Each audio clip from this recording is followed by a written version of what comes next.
In the chapter 4, we will focus on the motion planning. Motion planning is one of the most active subfields of robotics.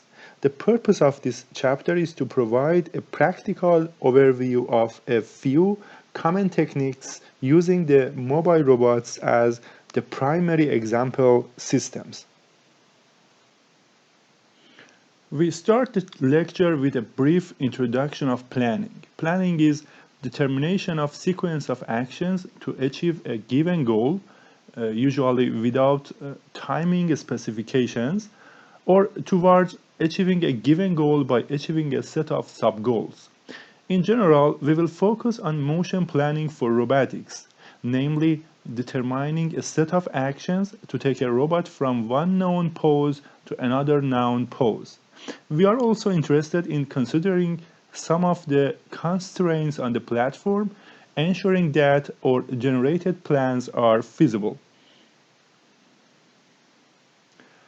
Robotic systems are expected to perform tasks in a workspace that is often populated by physical objects. Autonomy requires that the robot is able to plan a collision-free motion from an initial to a final posture on the basis of geometric information.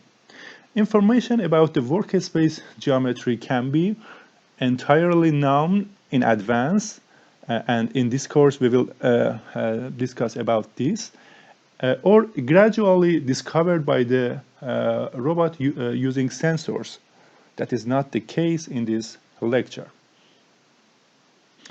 Let's talk a little about terminology at the beginning of the lecture.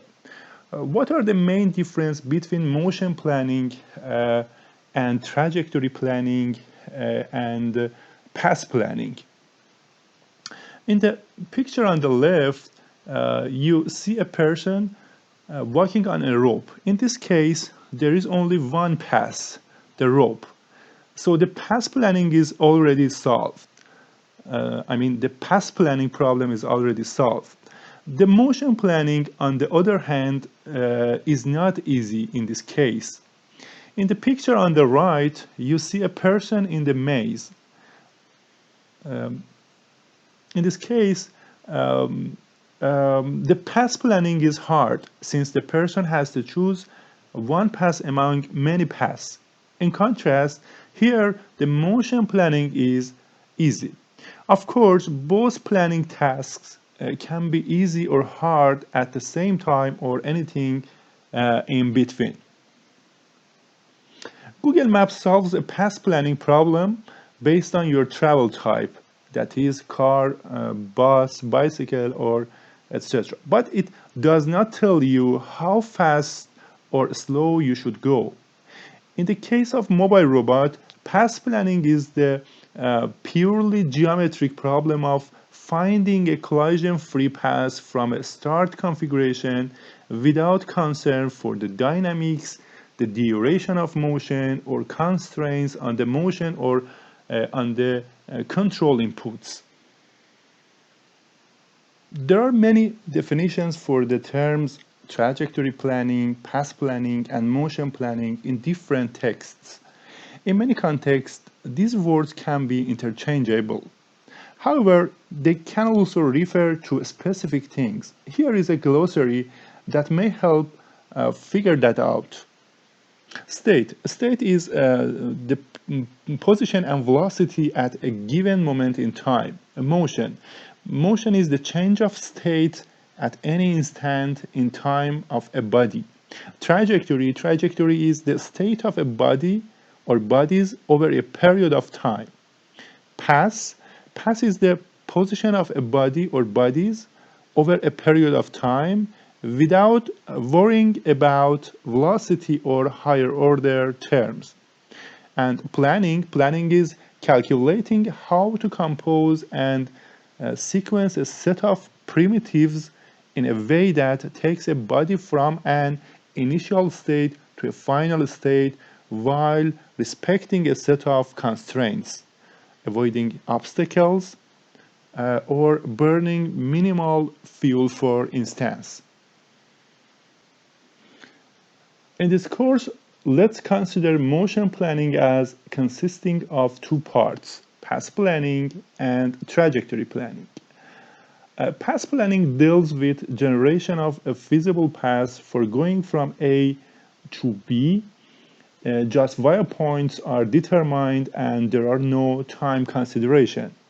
Here you can see A and B points and some obstacles in the workspace. So in the path planning, just these via points are determined. Trajectory planning deals with specifying how to move based on velocity, time, and kinematics. In trajectory planning, the path is parameterized by time, and we specify whether to pass via points on a line or on a curve. Here you can see the trajectory in which we pass the via points on a curve, and this is a trajectory based on lines or line segments. So these are two different kind of trajectories. A trajectory is a path and information of how to traverse the path with respect to time. To sum up, the path planning and trajectory planning are sub-problems of the general motion planning problem. There are many types of motion planning problems. You can see some of them here. Online versus offline motion planning. Online motion planning is done if, for example, obstacles appear, disappear, or move unpredictably. In this case, a fast online planner should be designed. If the environment is static, then a slower offline planner may suffice. Another type of motion planning is optimal motion planning, in which, in addition to reaching the goal, we might want the motion plan to minimize or approximately minimize a cost. For example, the minimum time problem or minimum effort problem is solved in this case. Exact versus approximate. In some motion planning problems, we may be satisfied with a final pose that is sufficiently and not exactly close to the goal. And another type of motion planning is with or without obstacles. The motion planning problem can be challenging even the absence of obstacles. To address the study of methods for path planning, it is convenient to introduce a version of the problem that highlights its fundamental issues. The canonical problem of motion planning is then formulated, and next we will introduce the canonical problem of motion planning. Consider a robot B, for example, a mobile robot or a mobile robot with trailer, or a mobile manipulator, or even a manipulator arm, or just a point. This robot moves in a Euclidean space called workspace. A workspace is denoted by W, and its element of Rn, with n equals 2 for planar motion and in n equals 3 for three-dimensional space. Let's show the obstacles with O1, O2, and OP. P is the number of obstacles that are rigid objects in workspace. Workspace is often a representation of the world, possibly independent of the robot itself. Workspace often describes some notion of reachability, but what a space is free or acute. It is assumed that both the geometry of the robot B and obstacles O1, O2, and OP are and the pose of the obstacles in the workspace are known.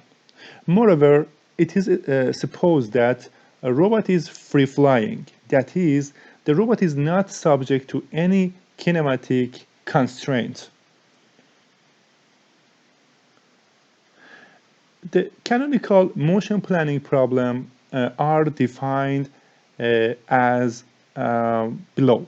Given an initial and a final pose of the robot in the workspace, find it exists a path that is a continuous sequence of poses that drives the robot between the two poses while avoiding collisions, including contacts between robot and the obstacles, and report a failure if such a path does not exist. So this is the canonical problem of motion planning. Clearly, some of the hypotheses of the canonical problem may not be satisfied in applications. In the real situations we encounter with unstructured environments, for example, dynamic or mobile obstacles, and also non-holonomic constraints on the robot's movement, or with desired contacts, handling or assembly. If you consider a mobile manipulator, it may handle something or do some works, for example, assembly or painting on some bodies. So in some motion planning problems, we are seeking for a path in which the contact is in demand. All the assumptions for canonical problem are introduced in order to reduce the motion planning to the purely geometrical but still quite difficult problem of generating a collision-free path. However, many methods that successfully solve this simplified version of the problem lend themselves to an extension to more general versions. A key concept in motion planning is configuration space, or C space for short. Generalized coordinates identifies the configuration of the robot. For example, the configuration of a robot with a robot arm with two joints can be represented by Q, which is a vector of Q1 and Q2. The C space can also simply represented as you can see here on the right. Every point in the C space corresponds to a unique configuration of the robot in the workspace, and every configuration of the robot can be represented as a point in C space. Workspace obstacles partition the configuration space in two sets: the free space, that is denoted with C free, and the obstacle space denoted by C obstacle or C obs, where the C space is the union of C free and C obstacle. Note that joint limits are treated as obstacles in the configuration space. Here in this example, assume that the joint 1 can move in the range of 0 and pi, and there is also an obstacle in the workspace represented by A. If the robot is in configuration Q1, it does not penetrate or contact with the obstacle. And therefore, this configuration is member of the set of free space denoted by C free. C-free consists of the configurations where the robot neither penetrates an obstacle nor violates a joint limit. If the robot is in configuration Q2, it will penetrate the obstacle, and therefore this configuration is a member of the set of obstacle space denoted by C obstacle. For a robot manipulator B made by rigid joints B1 and B2, there exists in principle two kinds of C obstacles. Those that present a collision between a body B1 and B2, and those accounting for self collisions, that is interference between two links B1 and B2 of the kinematic chain. Even considering for simplicity only the first type, the procedure for building C obstacle is complicated. In fact, to obtain the boundary of the C obstacle, it is necessary to identify through appropriate inverse kinematics computations all the configurations that bring one or more links of the manipulator in contact with obstacle. This figure shows the result of the C obstacle building procedure for the 2R planar manipulator arm, and here self collisions between the links are not considered. Note how, in spite of the simple shape of obstacles in workspace, the profile of the C obstacles is quite complicated. In configurations that are in the solid black area, the contact or penetration with the solid black circle will be happen, and in the configuration that are placed in the hatched areas, the collision with the hatched obstacles take place. Here is another example for the 2R planar robot with these obstacles. Note that the white area shows the C-free, which is the free configuration space of the robot, and the black area shows the C obstacle, and the square area represents the C space. We show C space in a much shorter way with C. And here the self collisions are not also considered. With the concept of C-free and C obstacle, the path planning problem reduces to the problem of finding a path for a point robot among the obstacles which represented by C ops. So here in this slide, for a 2R planar robot, if we want to find a path between A and B, we can do that in the C-free space by finding a path between A and B.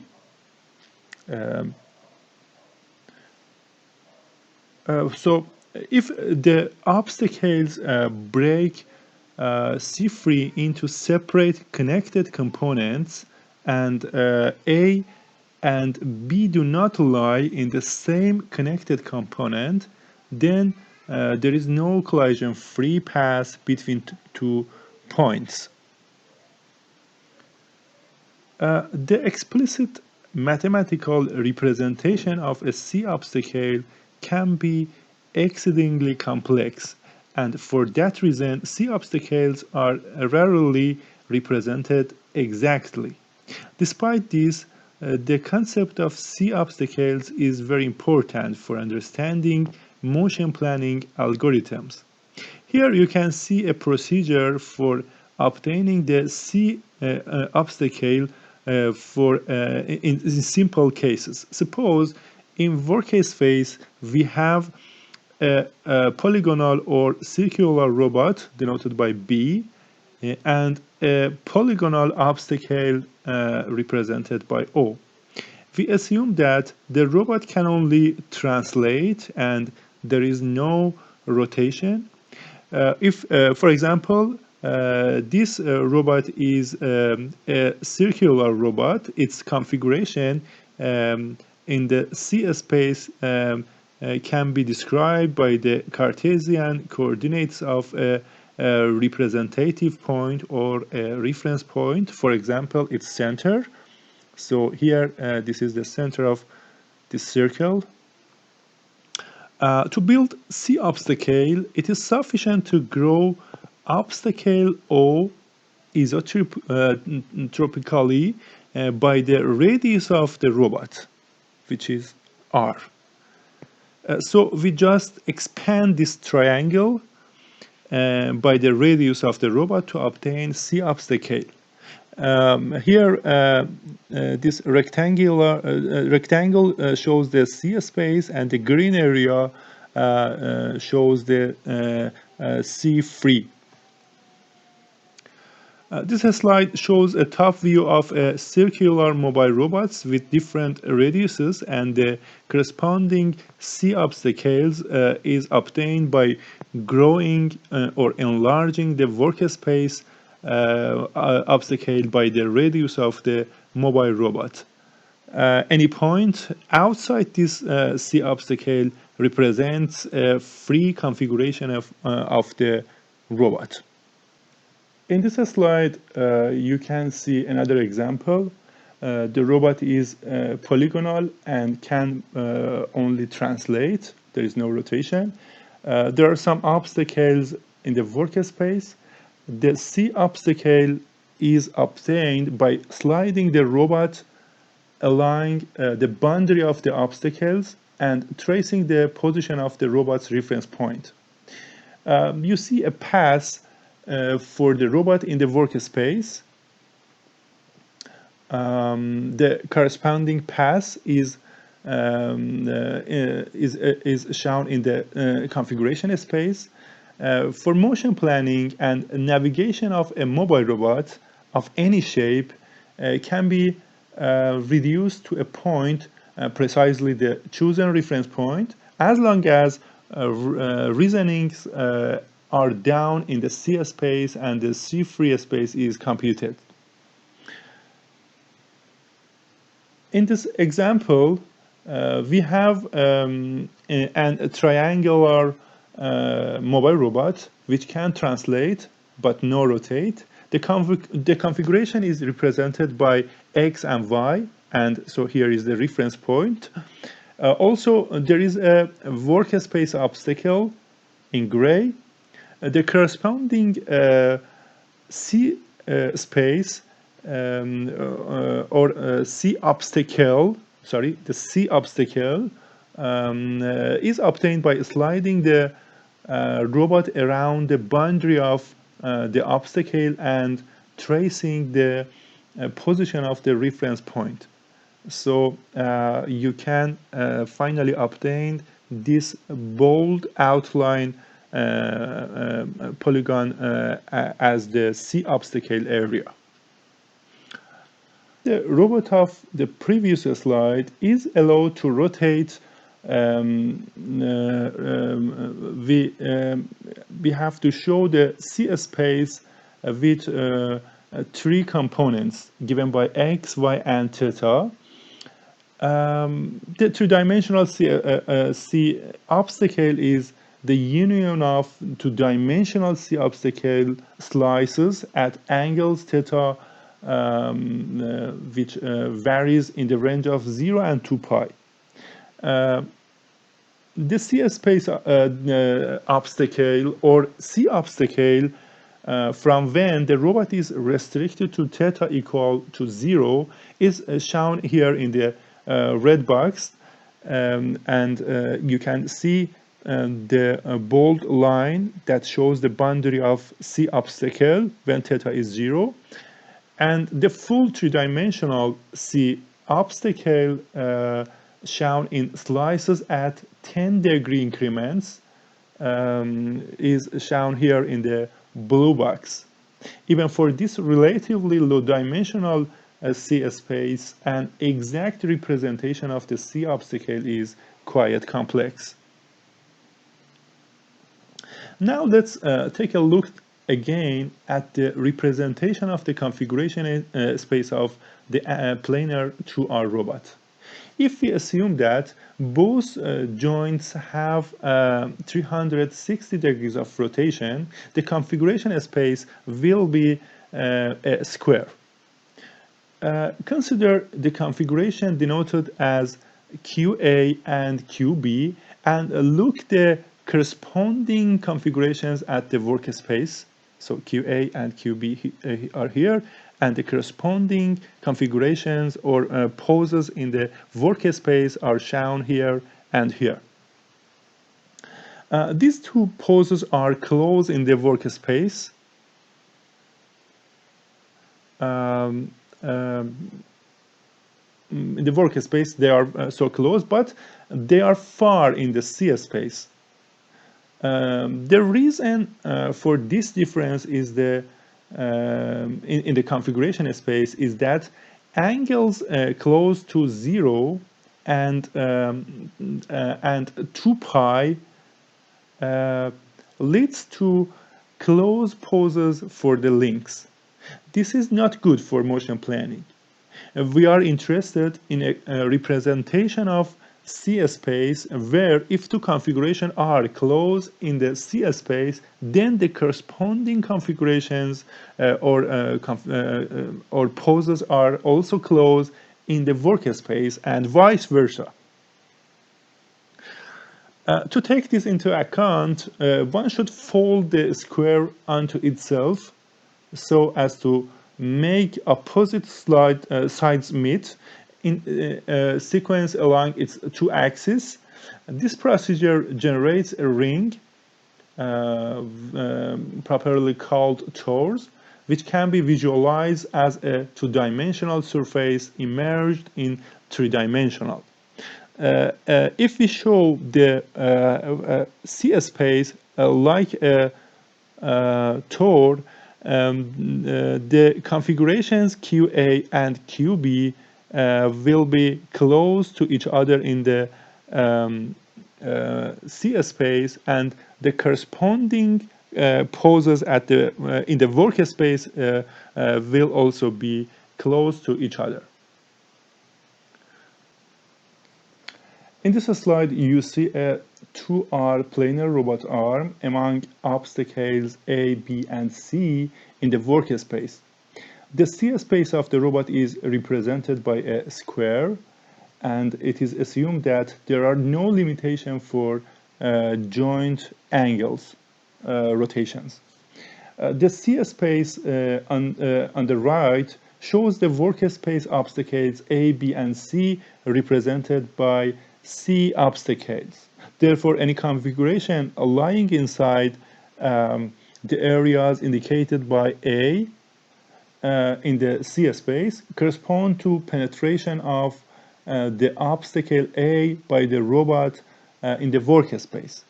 And C space here consists of the configurations where the robot neither penetrates an obstacle nor contact with an obstacle.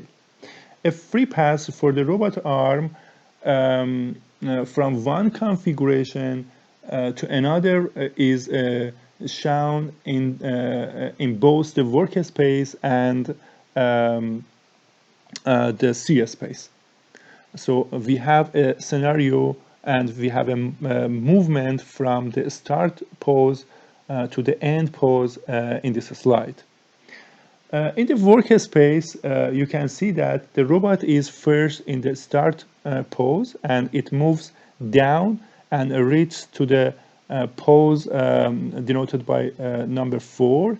and then it reads the pose 7, and after that it reads the pose 10, and finally to the end position. We can follow this movement and this path in the C space. In the C space, the robot is initially in this start configuration, and then when Q1 crosses 0, its angle suddenly approached to 2 pi, and we have a jump in the C space. The configuration reached here, and then it moves to point 4. When the robot moves up, we have another jump, and the configuration reaches this point, from this point to this point, and finally it reaches to the point 7, and moves to the point 10, and finally it reaches the end point. You can see that with this representation of C space, planning a path in C space is not a straightforward task. Therefore, it is important to properly display C space for a robot. Fortunately, this is not an issue in the case of wheeled mobile robots that we will discuss more in this course. As a summary, it should be said that for path planning or motion planning, the configuration space and the C obstacle and the C free should be formed for a robot, and then the collision free path will be planned in the C free space. In the next lecture, we will talk about the different approach for path planning in the C free space.